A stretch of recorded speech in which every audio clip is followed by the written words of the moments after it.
Answer করেন একটা negative mark হয়, সুতরাং 720 হতে পারে নাম্বার, 716 হতে পারে, 715 হতে পারে।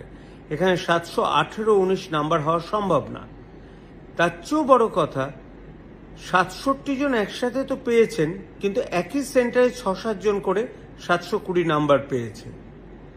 এতে কি হলো, সাধারণ মেরিটোরিয়াস স্টুডেন্ট যারা আগে 600 নাম্বার পেয়েও গভর্নমেন্ট মেডিকেল কলেজে চান্স পেত, তারা পাবে না।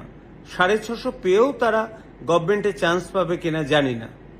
প্রাইভেট মেডিকেল কলেজ সত্যিকারের কি ইনফ্রাস্ট্রাকচার বেশ বাজে, এবং এটা একটা টাকা লোটার রাস্তা, তাতে পড়াশুনো কিছু হয় না। এই জানি না, হয়তো কোনো চক্র কাজ করছে যে গভর্নমেন্ট মেডিকেল কলেজগুলোকে আরো খারাপ করে দিয়ে লোককে প্রাইভেট